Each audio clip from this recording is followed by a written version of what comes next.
La hora con el periodista y escritor. Qué gusto escucharte, mi estimado Ernesto Núñez. Ayer que planeábamos, le preguntaba siempre, Iván, a ver, hay que contactar a Ernesto para ver, pues él como periodista allá en la Ciudad de México, exintegrante de Reforma, yo creo que le entiendes muy bien al caso Carlos Ahumada. En el 2004 los videoescándalos, alguien que se vengó del PRD porque no le dieron obra, y mira, 15 años después, la vida cómo lo tiene. No, hoy en la mañana escuchaba cómo fue Rosario Robles quien le interpuso la demanda contra él, Ernesto, pero unos videoescándalos que en su momento quisieron afectar a López Obrador. Él estuvo en la cárcel, no me acuerdo si 3 años, algo así, y ahora envuelto en esto, en el caso Rosario Robles. Ernesto Núñez, ¿cómo estás? Buenos días. Hola Luis Alberto, buenos días. Buenos días a todo tu auditorio.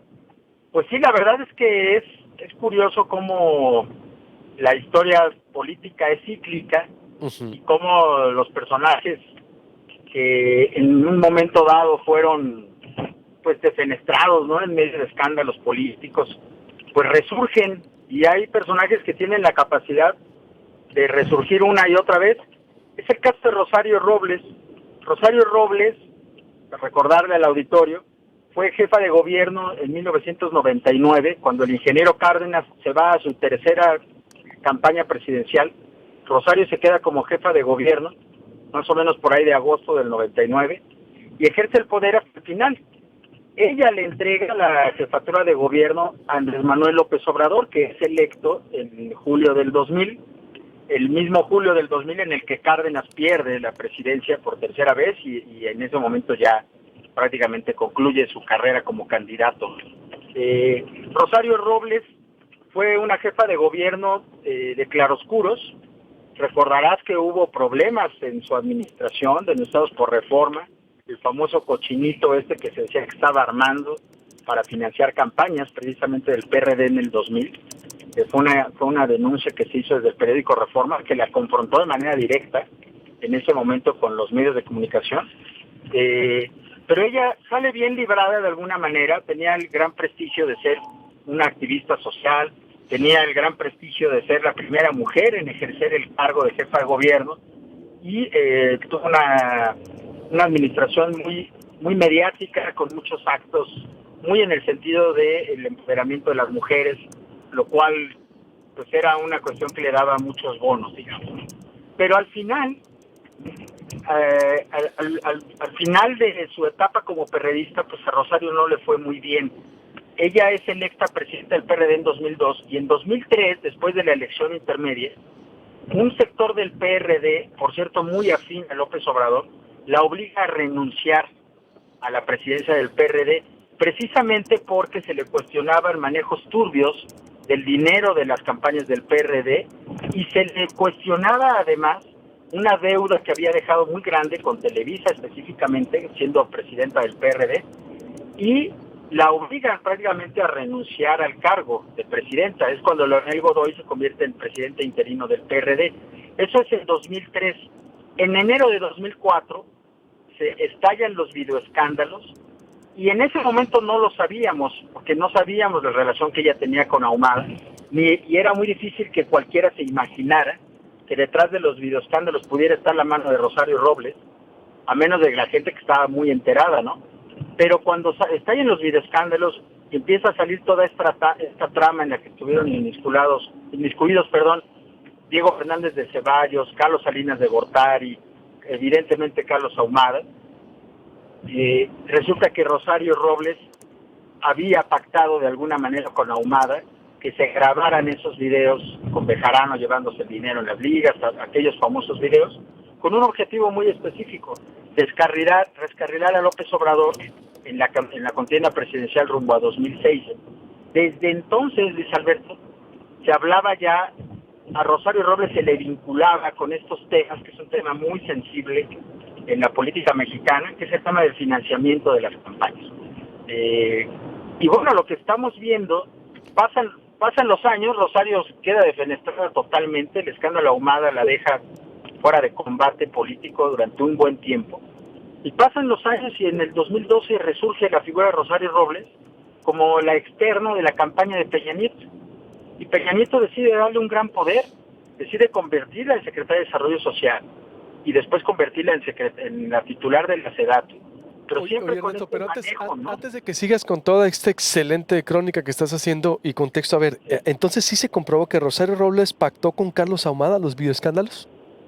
Sí, pues hay muchos testimonios, hay varios libros. Ajá. eh, hay un libro de Raúl Monge muy interesante donde narra todo el tema, creo que le llamó el tango de Ahumada, algo así, y ahí viene muy bien narrado cómo sale primero, lo primero que sale a flote es la relación sentimental de Carlos Ahumada con Rosario Robles. Eso sí. Carlos Ahumada era un argentino seductor que cuando la vio como jefa de gobierno, la historia narra que en una gira de Rosario Robles a Berlín, una visita a Berlín siendo jefa de gobierno, ahí Carlos Ahumada, que ya era contratista del gobierno del DF, le llena la habitación de rosas y la empieza a cortejar, ¿no? Rosario era una mujer divorciada y este hombre creo que también, o no sé. El tema es que ella se deja seducir por este empresario en el terreno sentimental, pero también en el terreno de los negocios y la política. Y empiezan a ver estas vinculaciones de contrataciones y todo. Y todo eso se hizo público, no exactamente en el momento de los videoescándalos, pero se hizo público años después. Yo creo que en 2005, 2006, todos tenían claro, sobre todo cuando fue lo del desafuero en 2005, todo el mundo tenía claro lo que había ocurrido. Y salieron a la luz testimonios de personajes que estuvieron presentes en una famosa cena también donde Carlos Salinas de Gortari le dijo a Rosario Robles que ella era la verdadera lideresa de la izquierda. Incluso dicen que igual ahí le puedes preguntar a Diego Osorno, por ejemplo, que conoce muy bien a Salinas. Dicen que Salinas descuelga una banda presidencial que tiene ahí y se la pone terciada en el pecho a Rosario y le dice, mira qué bien te ves. Y ahí es donde se da estos contactos de Rosario con Salinas y con ese grupo que fue el que fraguó los videoescándalos, ¿no? Todo el asunto de Ponce y de Bejarano y tal. Entonces, evidentemente hay un asunto ahí de una contienda política y de una contienda muy personal de Rosario Robles y López Obrador. O sea, lo que quedó claro en el perredismo, en el ámbito de la izquierda, es que Rosario Robles sí ayudó o contribuyó a que López Obrador sufriera digamos, este golpe político que sufrió en el momento de los videoescándalos y de la época del desafuero. Por eso digo yo que la historia de la política es cíclica, porque como en 2004 estábamos hablando de ese tema, y en 2004 pues nunca nos hubiéramos imaginado varias cosas. Uno, que Rosario iba a terminar siendo secretaria de Estado de un gobierno del PRI. Que López Obrador iba a terminar siendo presidente de México. Que Salinas y Fernández de Ceballos pues iban a terminar en una oposición como están ahora, ¿no? Medio desarticulada, en fin. La historia cambia y la historia pone a la gente en diferentes lugares, Hombre, tremendo. Oye, y en después, determinados momentos, y y bueno, pues lo que ocurrió, ¿no? cómo es que terminan peleados? Porque después Rosario lo demanda, ¿no? Interpone, hoy decía Carlos Ahumada con Ciro, ¿cómo es que Rosario, él fue detenido por una demanda que interpuso Rosario Robles? Sí, porque además de que bueno, todo este asunto de los videoescándalos les sale mal, a ellos les salió mal la jugada, ¿no?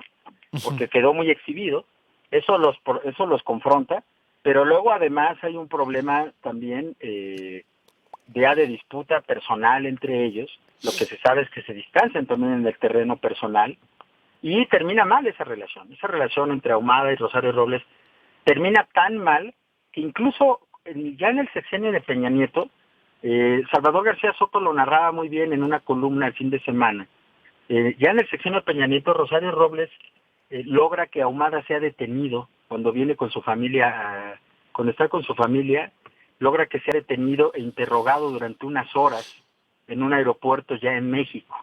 Él haciendo ya su vida privada, incluso casado y tal, es detenido junto con su familia y digamos que le hacen una pequeña venganza, es decir, la relación era muy mala, ¿no? Se destroza esa relación y pero con los años lo curioso es que ocurra esto. Ahora, lo que hay que ver es si lo de Ahumada, la detención de Ahumada en este momento, si realmente va a estar vinculada o no al proceso de Rosario Robles.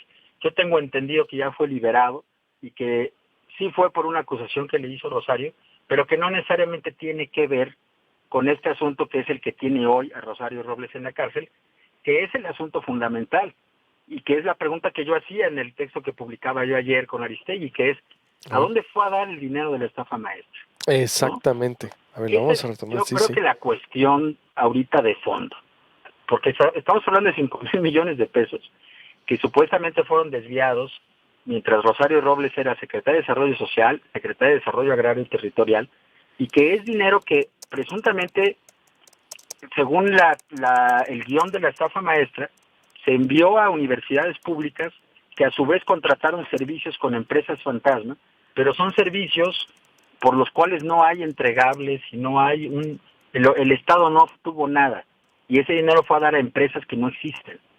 Ahí es donde está la cuestión. ¿Dónde quedó hoy ese dinero? Y más allá de la telenovela ahumada Rosario, que es muy interesante sin duda, como fenómeno político, pero quizá hoy la gran pregunta es si la detención de Rosario Robles nos va a llevar a esclarecer el destino final de esos millones de pesos, que son millones de pesos de nosotros, Luis Alberto, de tu auditorio, de toda la gente, ¿no? Es patrimonio, es erario, y debería de haber una suficiente claridad sobre a dónde fue parar ese dinero, ¿no? No, totalmente de acuerdo, pero es que es una novela, maestro. De verdad, es una novela el caso Ahumada, Rosario Robles, y ahora, exacto, el fondo es no distraernos de lo crucial. Pues ya está ella ahí recluida, y años a distancia, a lo mejor mucha gente que nos está escuchando, ya con esto ahorita quedó muy claro, la verdad, con todo lo que has dicho, porque es el origen no es tampoco ya obvio, va a decir que es inocente, pero traen una historia muy fuerte de acusaciones de desvíos del PRD, todo eso que describes de manera, la verdad, clara. Híjola, pues en qué lío está metido Rosario, en verdad. Ahora sí tiene que preocuparse y se preocupa mucho Ernesto Núñez. Para cerrar entonces, conclusión, no sé si quieres agregar algo más. Conclusión, hace 15 años no supimos qué pasó con el dinero de las maletas. 15 años después, ojalá que hoy sepamos, ahora sí sepamos qué pasó con el dinero de la estafa maestra. Totalmente. ¿Más de qué? De 7,000 millones de pesos, ¿no? Así es. No, hombre. Ernesto, te agradezco mucho y pues vamos a estarte dando lata. Gracias por tu excelente análisis. Abrazo. Un abrazo, querido Luis Alberto. Abrazo a tu auditorio. Igualmente, mi Ernesto, en verdad que vaya, es una novela. Es una novela. Yo no me acordaba, obvio, me acordaba de los videoescándalos y todo eso, pero ocurre que es mucho más profundo lo de Rosario Robles y hay que preguntarse siempre por qué la gente llega hasta donde está, en todos los aspectos, ¿eh? Vaya datos tan reveladores. Y Ernesto es un gran periodista, 25 años de Reforma, escritor del libro de Crónica del Calderonismo, Crónica de un sexenio fallido. Es la verdad de los periodistas más informados que hay en el país y que va a estar colaborando con Proyecto Puente. Le vamos a estar publicando sus columnas.